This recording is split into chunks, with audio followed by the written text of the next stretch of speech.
Alors, on est rendu dans notre étude sur le catéchisme de l'Église catholique, au commandement de Dieu. Je vous avoue que ce n'est pas la partie que j'aime le plus discuter parce que des commandements, c'est un peu tannant. Il faut que tu fasses ci, faut pas que tu n'as pas le droit de faire ci. Je vais avoir plus de plaisir dans la dernière partie qui s'en vient, là, très prochainement. On a fini le commandement quasiment. La prière, ça, c'est ma partie préférée. En tout cas, on est rendu dans les commandements. On, a, on est rendu au huitième. Regardez comment ils disent ça, eux autres. On est à, ceux qui ont le livre, là, on est à 24-64. Alors, ils disent, le huitième commandement, tu ne témoigneras pas faussement contre ton prochain. Mais moi, j'ai les commandements tels qu'ils sont rédigés, là, en bref, un peu partout. Vous allez trouver ça sur Internet. Il me semble que c'est plus facile à comprendre. En tout cas, c'est la même chose. C'est faux témoignage ne dira ni mentira aucunement. Autrement dit, on est tenu de dire la vérité. C'est inutile de vous dire que ce n'est pas le commandement qui est le plus observé dans la société, mais c'est la vérité, c'est la parole de Dieu. Dieu, quand il parle, c'est toujours la vérité, la vérité, la vérité. Le diable, c'est le mensonge. Allons voir ça. Alors, on nous dit que Dieu est source de toute vérité. La source de la vérité, c'est Dieu. Suivre Dieu, c'est vivre dans l'Esprit Saint. Alors, on nous dit, faut chercher la vérité. Alors, c'est notre... si on veut s'approcher de Dieu, si on veut vivre en harmonie avec Dieu, c'est dans la vérité. On nous dit ici, on est rendu à 24-69, là, les hommes ne pourraient pas vivre ensemble s'ils n'avaient pas une confiance réciproque. C'est à peu près logique. Mais comment tu fais pour avoir confiance si on ne se dit pas la vérité? Ah, c'est dur d'avoir confiance à quelqu'un quand il ne te dit jamais la vérité. C'est ça qui fait l'assise de la confiance, c'est de dire la vérité. On dit, devant Pilate, le Christ proclame qu'il est venu dans le monde pour rendre témoignage de la vérité. Alors, il dit, c'est la base de ma mission. Je suis venu rendre témoignage de la vérité. Hein, c'est pour vous dire l'importance que ça peut avoir. Des fois, entre nous autres, on se passe des remarques. Ah oui, c'est-tu vrai, c'est-tu pas vrai, mais il faut réaliser que la vérité, ça a son origine dans la présence de Dieu. Plus on dit la vérité, plus on s'approche de lui, plus on se conforme à la personnalité de Dieu.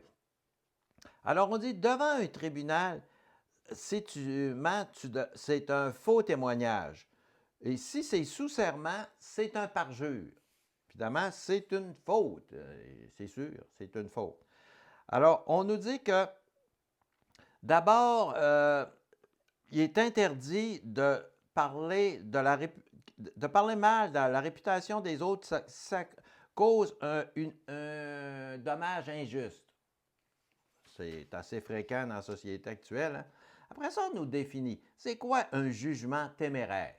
On parle de ça des fois. Bon, ben ça, c'est dans le catéchisme. On dit que c'est quelque chose qui a... c'est sans fondement. Tu juges sans fondement. Tu vas dire, ah, lui, il est comme ci, elle est comme ça, mais tu n'as pas de fondement. C'est un jugement téméraire. Si tu dis une médisance, alors, tu dévoiles à ce moment-là les défauts de quelqu'un, les fautes d'autrui, mais tu n'as pas à dire ça.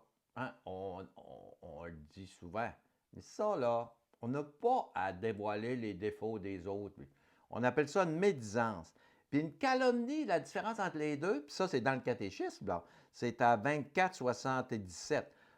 Calomnie, c'est quand tu dis quelque chose de quelqu'un, tu relates un de ses défauts qui n'est pas vrai. La médisance, c'est vrai. La calomnie, c'est pas vrai. Mais les deux, c'est pas bien de le dire.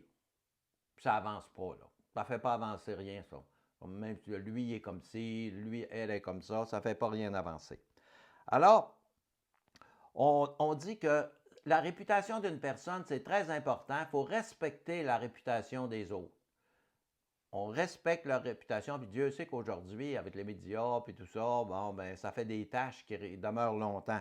Alors, c'est bien, bien clair dans le catéchisme qu'on ne joue pas sur la réputation des autres. D'abord, on ne peut pas savoir si une personne est bonne et mauvaise. Il y a des personnes qui sont en prison qui sont meilleures que nous autres, puis ça, on n'est pas... c'est dur de dire que quelqu'un est bon, quelqu'un n'est pas bon. Il peut avoir un défaut, mais dans l'ensemble, il est peut-être meilleur que nous autres. Alors, on nous dit que il y a des choses qui sont sacrées. La chose la plus sacrée là, pour le catéchisme, c'est le secret de la confession. Quand vous allez vous confesser à un prêtre, vous allez lui demander pardon. Ça, on dit que c'est la chose la plus sacrée dans les choses qu'on révèle, là, parce que ce qu'on révèle en confession, ce n'est pas ce qu'on a de meilleur, là. C'est ce qu'il y a de plus interdit. Un prêtre qui révélerait ça, là, il y a des sanctions de prévues, là, je n'irai pas là-dessus, mais c'est mortel. Là. D'ailleurs, on ne voit pas ça non plus. Après ça, on nous dit que aussi les secrets professionnels, les différents professionnels là, qui travaillent, les avocats, les notaires, les médecins, tout ça, il y a des secrets qui sont des secrets professionnels. On ne dévoile pas ça. C'est dans le catéchisme, ça. C'est pas seulement dans les lois, c'est dans le catéchisme. Parce que souvent, les lois, ça s'inspire de la Bible. La plupart, toutes les lois qui sont sur la morale, ne pas voler, ne pas tuer, tout ça, c'est inspiré de la Bible. Alors, on nous dit qu'on n'a pas à s'ingérer dans la vie privée des gens qui sont engagés en politique, sur la vie publique. Leur vie privée, c'est leur vie privée. On n'a pas à s'ingérer là-dedans. Alors, c'est vrai, si quelqu'un fait de la politique, c'est pas, il fait pas sa vie privée, ça n'a pas de rapport. Alors, on n'a pas, c'est sûr que si ça dérange sa vie politique, il y a peut-être des nuances, là, mais en général, sa vie privée, c'est pas de nos affaires. Il y a bien des choses qui ne sont pas de nos affaires. Si on parlait juste de ce qui est de nos affaires, là, ça irait peut-être un peu mieux. Alors, la catéchisme nous dit « Rien ne peut justifier le recours aux fausses informations pour manipuler l'opinion publique par les médias. » Bien, il y en a qui devraient lire cet article-là, là, c'est 24,98. Rien. Alors, ça, on a tous vécu, en tout cas, moi, j'ai vécu comme d'autres, là, des déclarations, des fois, qui sont fausses. Et puis, c'est pas vrai. Puis, ça circule. Puis, Dieu sait que quand c'est dans un média, ben, on est porté à croire que c'est vrai. Puis, ça peut faire des dommages. Alors, on est rendu au 9e commandement. Moi, je vais vous dire ce qu'ils disent ici, là. Dans le catéchisme, c'est marqué « Tu ne convoiteras pas la maison de ton prochain, tu ne convoiteras pas la femme de ton prochain, ni son serviteur, sa servante, ni son bœuf. » Bon, ça, c'est tel que c'est écrit dans l'Exode. Mais le résumé de l'Église catholique, quand elle a distribué ça à ses fidèles, c'est « L'œuvre de chair ne désirera qu'en mariage seulement. » Bon. L'œuvre de chair ne désirera qu'en mariage seulement. Oui, il y aura un livre à écrire là-dessus parce que c'est assez, je pense que c'est un peu humain, là. Mais allons voir maintenant, qu'est-ce qu'on peut faire au point de vue humain pour réagir à ça. Alors, on dit qu'on est incliné à commettre ce péché-là. On appelle ça la concupiscence. Alors, il existe en nous, là, ce désir d'être impur.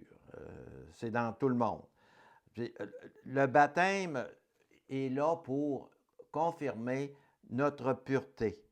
Alors, mais c'est un combat de toute la vie, hein? Ça exige la pudeur. La pudeur, ce n'est pas la vertu la plus répandue.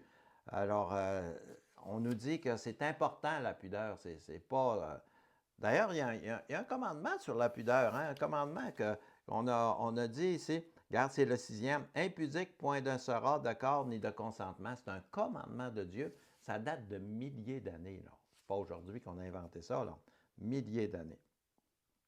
Alors, le catéchisme nous dit que la pudeur, on doit l'enseigner à nos enfants. Alors, c'est quelque chose de fondamental pour l'Église catholique. Et puis, évidemment, convoiter la femme du voisin ou ne manquer de zèle relativement à la pudeur, c'est fortement déconseillé par le catéchisme de l'Église catholique. Si on veut s'approcher de Dieu, ce sont des efforts. C'est là qu'on doit mettre beaucoup d'efforts. Puis c'est important, puis c'est très méritoire quelqu'un qui réussit à contrôler comme ça ses désirs. On a tous un effort à faire. Écoutez, la prochaine fois, demain, on regarde le 10e commandement.